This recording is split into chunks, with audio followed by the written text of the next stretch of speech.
Alors, Les Lumières de Dingle est mon second roman édité aux Presses du Midi. Le premier s'appelait Solitude en plein soleil, celui-ci s'appelle donc Les Lumières de Dingle. Il se passe dans le petit village de Dingle qui fait partie des Rings of Kerry en Irlande. C'est un village de marins-pêcheurs.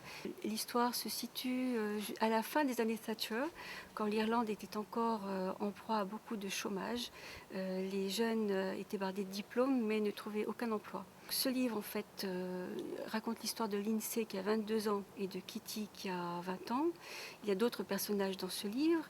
Lindsay a perdu son père très tôt en mer, sa mère est veuve, n'a pas beaucoup d'argent et il a trouvé un moyen extraordinaire pour arriver à gagner très rapidement de l'argent pour épouser sa jeune amie Kitty.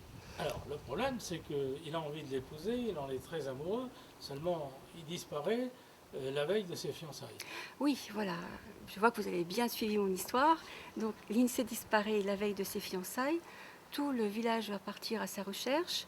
Une inquiétante prédiction va être faite par Simus, le mage blanc celte. C'est un mage blanc qui s'appelle aussi le conteur du Connemara, qui est bien au fait de toutes les légendes d'Irlande et d'Écosse. C'est un mage qui fait partie de la confrérie du Serpent Bleu. Il va faire une inquiétante prédiction juste avant que Lindsay disparaisse. Et tout le village, les marins-pêcheurs, vont partir à la recherche de Lindsay. Cette histoire va conduire le lecteur jusque sur les îles d'Aran, Inishmore, Inisher et en Écosse. J'ai aussi beaucoup parlé de la nature d'Irlande et d'Écosse que j'ai particulièrement aimé. C'est un endroit que je connais bien. La lumière est extraordinaire là-bas, il y a beaucoup de légendes celtes. C'est un pays où on croit beaucoup aux légendes, à tout ce qui est surnaturel. Ce sont des sujets qui intéressent beaucoup de personnes et je fais voyager le lecteur justement à travers la magie druide celtique qui est aussi bien de Bretagne que d'Irlande et que d'Écosse, avec une petite partie sur la franc-maçonnerie bleue écossaise des origines. Ce ne sont pas du tout des sectes, ce sont des mouvements qui existent et qui sont tournés vers le bien des peuples. Et il se trouve que en fait, le mage celte qui s'appelle Simus a un rôle très important à jouer pour rétablir la paix en Irlande, qui va contrecarrer certains groupuscules de l'IRA qui mettent des bombes, notamment encore à chaque fois que le Premier ministre anglais venait en Irlande.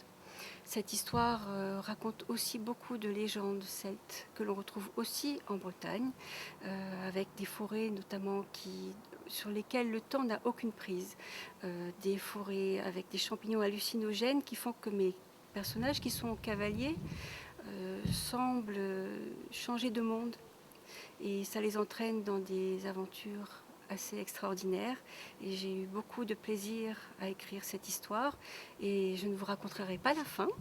Je sais que vous êtes en train de travailler sur un autre ouvrage qui va paraître dans le courant de l'année prochaine. Oui, tout à fait, vers mi-2016. Ce livre s'appelle Lune noire à l'Alhambra.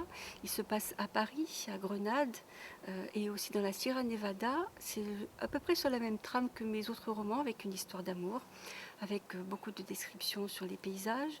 Dans ce livre-là, je parle aussi de résurgence de groupuscules de mouvements fascistes qui se sont planqués à certains moments, et notamment au vol de trésors des Juifs qui ont été pris quand Hitler était au pouvoir. L'époque de la Shoah. Voilà. Je connais votre passion pour les livres d'enfants. Ah oui, effectivement, j'ai écrit 2 livres pour enfants que j'ai donc illustrés aussi.